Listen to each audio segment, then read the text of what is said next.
بسم الله الرحمن الرحيم وبه نستعين. اللهم صل وسلم وبارك على سيدنا محمد عليه افضل الصلاه والسلام. حبايبي الغاليين عاملين ايه؟ يا رب اتمنى تكونوا بخير وفي احسن حال. جايه النهارده مع عند الفراخ البيضه زي ما انتم شايفين. بسم الله ما شاء الله اللهم بارك. الاوزان بتاعتهم الله اكبر يعني. واحنا طبعا طلعناهم من الشقه، احنا كنا مربينهم في الشقه، فاحنا كده اول يوم ليهم، ويا رب يا رب يتمها لنا على خير يعني، عشان البرد اليومين دول صعب. واحنا طبعا السطوح دي حمام في السطوح، فاحنا طبعا مقفلينه وحاطينهم فيه. حاطين لهم لنده كده 200، كنا حاطين لندتين، طفينا واحده لان طبعا الجو لقينا الحراره بتاعتهم حاطين الميزان. بسم الله ما شاء الله يعني الحراره حلوه، فاضطرينا ان احنا نطفي لنده. فبسم الله ما شاء الله يعني زي ما انتم شايفين اللهم بارك يعني. وجايبين طبعا احنا الفراخ البيضه، احنا ما بنحاولش بناكلها علف صافي، عشان طبعا احنا بنوفر في العلف وفي نفس الوقت بناخد الطعم بتاع زمان اللي احنا متعودين عليه. طبعا الطعم بتاع زمان هيجي من ايه؟ من البدايل اللي احنا بنحطها. وطبعا احنا البدايل ناس كتير بتقول البدايل دي غاليه وكده، لكن لا والله العظيم يعني بارخص ما يمكن، بس الناس تدور وتجيب. زي ما انتم شايفين كده اهو الفراخ اهي على الخلطه اللي انا عاملاها. فبسم الله ما شاء الله يعني بياكلوا اهو. زي ما انتم شايفين الخلطه عباره عن ايه؟ هنصلي على الرسول عليه افضل الصلاه والسلام. حبيبتي الغاليه حط لي لايك واشتراك وكومنت حلو عشان طبعا الفيديو ده يترفع وفي البحث وكل الناس تشوفه ان شاء الله ويستفاد منه. زي ما انتم شايفين اهو البدايل جميله جدا وحاجه رخيصه جدا. زي ما انتم شايفين احنا طبعا جايبين هنا حتى الفراخ مش عايزين يسيبوها يعني. انا في العلافات فيها علف اهي، بس الفراخ جايين على الخلطه اللي انا عاملاها. الخلطه عباره عن العلف والعيش المفروم. انا طبعا عامله عيش مفروم دلوقتي، وبعد كده اديهم عيش الناشف. هنا ده البصل والثوم والليمون، هنا البطاطا، هنا البطاطس. الفراخ يعني مش مستنيين ان هم ايه ان انا اخلط يعني، بياكلوها كده بسم الله ما شاء الله يعني من غير ان انا ما اخلط، بياكلوا الخلطه زي ما انتم شايفين كده بسم الله ما شاء الله. طبعا الخلطه دي موفره وفي نفس الوقت بتدينا زي ما انتم شايفين الاوزان. انا طبعا كنت وزنه امبارح كان جايب داخل على كيلو ونص، كان 2 كان كيلو و400. فبسم الله ما شاء الله الاوزان كانت حلوه. زي ما انتم شايفين بسم الله ما شاء الله يعني بينقوا البطاطا والبطاطس من قلب العلف. انا العلافات اهي قدامهم اهي، العلافات اهي، العلف فيها اهو، بس هما الخلطه دي زي ما تقولي عندهم ادمان. وبسم الله ما شاء الله يعني اللهم بارك. شايفين صدر الفرخ هو مش عايز يقف. بسم الله ما شاء الله يعني اللهم بارك. الخلطه دي يعني بتعمليها بتوفر معاكي وفي نفس الوقت بتديك الاوزان العاليه دي. الناس بقى بتقول البطاطس والبطاطا، لا والله العظيم يعني انت لو هتدوري هتجيبيها. زي ما انت شايفه كده الفراخ اهي اهو. انا قبل ما احط في العلافات يعني قبل ما احط الخلطه يعني كانوا ملمومين عليها بياكلوا البطاطس بس لوحدها. ما بتحطي العلف خلاص مش عايزين، هم عايزين البطاطس والبطاطا لوحدها. بس طبعا احنا ما بنحطش البطاطس والبطاطا لوحدها، احنا بنفضل كده لغايه 30 يوم. بعد ال 30 يوم بقى ممكن احط البطاطس مع عيش، احط البطاطس مع تشيشه، بس اللي يستحسن مع العيش. البطاطس مع العيش جميله جدا وهتدينا اوزان ان شاء الله. بس البصل والثوم لازم نحرص ان احنا نعمل البصل والثوم، علشان البصل والثوم ما توصلش لاي برد يجي لهم. ان احنا طبعا الدنيا برد وبنخاف طبعا يجي لهم برد. انا قلت لكم ان لما النور قطع والسقايه اتطفت اتدلقت، فيعني حسيت فيهم سنه برد، فحاولت ان انا ايه عملت لهم الخلطه دي اهي. ده اللي هو البنجر اهو، ده عصير البنجر والثوم والليمون والبصل. هنحطه طبعا على السقايه عشان ان احنا ايه نرفع نحاول ان احنا نخليهم ان ما يكونش يعني عندهم برد ولا حاجه. الخلطه دي بتضيع البرد ان شاء الله، ولو ما فيش برد هتحصنهم برده ان احنا ايه ما نوصلش ان احنا يبقى عندنا برد، وان احنا التحويل طبعا لما يكون في برد التحويل بيقف، فاحنا مش عايزين التحويل يقف.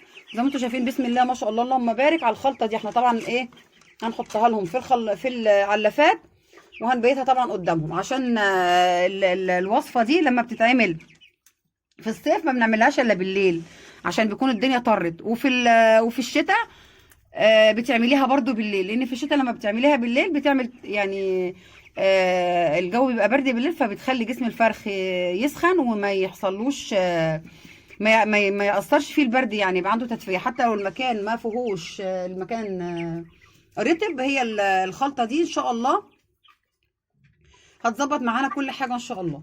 زي ما انتم شايفين بسم الله ما شاء الله، الواحد بيجيب الحاجة اللي هي تفيدنا وتفيد غيرنا، كلنا نستفاد ان شاء الله، وكلنا نقدر نربي الفراخ البيضاء وناخد منها اعلى اوزان ان شاء الله، بالاوزان اللي احنا عايزينها. بالطريقه ديت ان شاء الله هتاخدي احلى اوزان، وبالخلطه دي هتحافظي على ان انت طبعا البرد طبعا الليمون والثوم جميل جدا للبرد والبصل، فاحنا بنحرص ان احنا نحط الخلطه دي يوميا، ما فيهاش اي مشكله. احنا حتى بنحطها في الصيف، بس طبعا في الصيف برده بنحطها بالليل، عشان بالليل ما بيكونش بيكون الجو رطب، لان بالنهار بيبقى الجو حر، فما بتحطهاش، لان هي اصلا بتعمل زي تدفئه للفرخ. فالبصل والثوم لازم يتحطوا بالليل، وفي الشتاء برده يتحطوا بالليل. زي ما انتم شايفين بسم الله ما شاء الله اللهم بارك، يعني حاجه جميله جدا. وحافظوا على فطوركم اليومين دول من البرد. بس برده معلومه ان احنا لازم نجيب الفرخ الحلو اللي هو الكتكوت. الكتكوت ده طبعا يا جماعه قب، والقب جميل جدا، انا بحب القب عشان بيشيل معانا اوزان وكمان بيشيل في الصدر، فاحنا عايزين القب عشان يشيل معانا في الصدر. احنا طبعا هنملى لهم العلافات دي ونبيتها قدامهم بالخلطه دي. وطبعا المشاريب طبعا اللي احنا بنعملها لهم طبعا بتعملي بقى الحلبه والحلبه مع العسل، الحلبه مع العسل مع الخميره. بسم الله ما شاء الله هتعمليها بالليل برضو بتعلى معانا في الزيت او الوزن جميله جدا. وكمان معانا اللهم صل على النبي، يعني وللبرد برضو انا كنت عامله لهم، قلت عشان البرد برضو كنت عامله لهم ورقه جوافه وينسون، وكنت عامله قرنفل. القرنفل جميل جدا، ولزياده الوزن برضو القرنفل جميل جدا. وكنت عامله لهم الخلطه ديت مشروب وغلياه وحطها لهم في السقايه. كل الحاجات دي يا جماعه تحصين للفرخ، وكمان بتديكي اوزان بسم الله ما شاء الله، يعني حاجه زي العسل. زي ما انتم شايفين هم رايحين على الخلطه اللهم بارك يعني. البنجر ده برضو فيه زياده الوزن، والبطاطس والبطاطا والعيش، الثلاث حاجات دول بسم الله ما شاء الله، يعني هتلاقي احلى اوزان الله اكبر يعني. وعن تجربه ان احنا بنجرب الاول، واللي بنلاقي فيه نتيجه معانا احنا لازم نعرضه ولازم نقدمه عشان غيرنا يستفاد. وطبعا كل واحد بيقدم حاجه بياخد اجر من ربنا عليها، فاحنا طبعا لازم ان احنا كلنا طبعا اللي عنده حاجه بيقدمها عشان غيره يستفاد، وتبقى طبعا احنا كل واحد بياخد اجره من ربنا. فطبعا حبايبي الغاليين طبعا ما تنسونيش اللايك والاشتراك وكومنت حلو، واي سؤال اي استفسار برضه هرد عليكم. وطبعا في ناس سالتني على التحصينات اللي هي بتاخديها للفرخ. كل مكان وليه تحصيناته، يعني كل مكان وليه تحصيناته. هو معروف ان اول يوم بندي المحلول الجفاف اول ما بتجيبيهم 8 ساعات، وبعد كده بتدي بقى الف د 3 اهي فيتامينات، وبعد الف د 3 اهي بتدي يعني مضاد حيوي.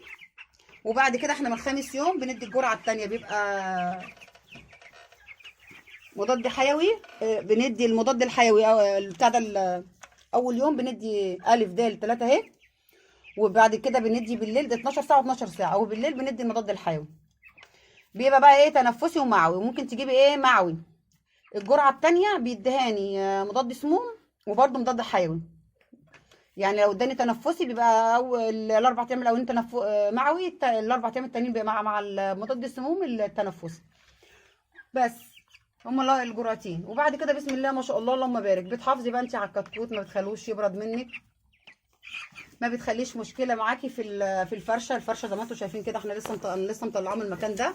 بس الفرشه اهي، بص انا حاطه سمك قد ايه في الفرشه، بص السمك قد ايه، يعني انت خلي السمك. وكمان انا حاطه قد ايه السمك ده، لازم يبقى كبير كده عشان الفرخ تضمني ان هو ما يحصلوش الرطوبه. يا جماعه الفرخ اللي هو في ناس تقول لك الفرخ بينام وهو واقف، بينام من من الرطوبه العاليه او الحراره عاليه. لو انت الفرخ تحت رطوبه مش هينام، مش هيعرف ينام. ولو الحراره زايده مش هيعرف ينام. لو في حراره بتبقى انت حاطه لونه كفايه بس تحتيه بيبقى رطوبه عاليه، برده بتبقى مشكله للفرخه. فانت تحاولي تحافظي على الفرخ من الرطوبه ماشي، والحراره الزايده، ومن البرد. يعني ما الحراره بتظبطيها بالترمومتر. لو ما انت مش عارفه يعني تظبطي، بتجيبي ترمومتر، هو بيقول لك على كل حاجه التمنومتر لو انت مش عارفه. لكن احنا طبعا عشان احنا ربنا مره واتنين، فانت بتبقى عارفه الكتكوت وهو صغير، لو مسكت رجله كده لقيتيها دافيه خلاص الكتكوت كده مظبوط. فكده ما بتحاوليش ان انت ايه، خلاص كده المكان كويس، انتشارهم برضو بيدل على ان هم المكان مظبوط وكويسين. فانت كده الحاجات اللي بتعمليها او الكتكوت بيدلك على اللي هو عايزه. بس يعني لو مثلا ركنوا جنب الحيطان هتحسي ان هم بيبقوا حرانين. لو الكتكوت برضو هو صغير لسه هو بينام وهو واقف، دي بتبقى في رطوبه عاليه يا حراره عاليه. بس كل التعليمات والحاجات دي اللي احنا بنقولها احنا مرينا بيها، ويعني يعني مش احنا اول مع ربنا احنا عرفنا كل ده، لا. انت مع التربيه تزدادي كل شويه، تزدادي خبره. يعني مش اول ما هتربي هتبقي ايه المعلومات كلها، لا. انت كل تتربي من مره واتنين، بكل مره تعرفي اكتر. وبعد كده هتبقي ان شاء الله كده احسن واحده بتربي ان شاء الله. مع ان انت الحاجات اللي بتحصل بتضطري ان انت تاخدي منها يعني ملحوظه، بتبقي عارفه ان مثلا الحاجه دي حصلت عشان انا عملت كذا، او دي حصل عشان عملت كذا، ما تعملش تاني، او تغيري او تعملي. فانت كده بتظبطي الدنيا. خلاص كده انت هتبقى عارفه كل حاجه وملمه كل حاجه بالفرخ، فكده مش هيحصل لك اي مشكله ان شاء الله مع الفرخ، ويطلع باحسن نتيجه ودوره ان شاء الله على خير. وربنا يرضينا ويرضيكم ان شاء الله، ويحسن ما بين ايديكم وما بين ايدينا. بس حبايبي الغاليين، حبيت ان انا اعمل لكم الفيديو ده برضو عشان الناس اللي متابعانا والناس اللي عايزه تشوف الفراخ. بس معلش النهارده ما عرفتش، مش هعرف اوزن لكم، لان الميزان بتاعي انا طبعا المكان فوق، فانا طلعت. انتوا عارفين انا تعبانه يعني بطلع بالعافيه، فمش هقدر ان انا انزل تاني ان انا اجيب الميزان. ف... فمعلش اعذروني، ان شاء الله بقى نوزن بكره. بس هم كانوا امبارح كان الوزن واصل يعني خلاص داخل على كيلو ونص. النهارده اليوم باين العشرين، مش عارفه النهارده العشرين والنهارده العشرين، انه باين النهارده العشرين. فبسم الله ما شاء الله اللهم بارك. يعني زي ما انتم شايفين اوزانهم واحجامهم وزي حاجه زي العسل كده. يعني النهارده يا 20 يا 21. يا 20 يا 21 كده يعني في تقاعد. انا كنت منزلها، كنا بنزلهم فيديوهات كل يوم، بس ما اعرفش النهارده انا اختلفت معايا يا 20 يا 21.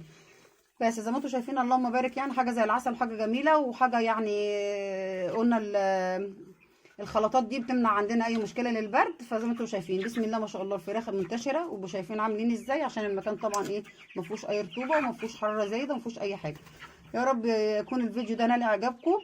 وطبعا ما تنسونيش حبايبي الغاليين اللايك والاشتراك وكومنت حلو منكم. اي استفسار اي سؤال انا تحت امركم. اقول لكم حبايبي الغاليين اشوفكم على خير واتمنى لكم السعاده والخير، والسلام عليكم ورحمه الله وبركاته.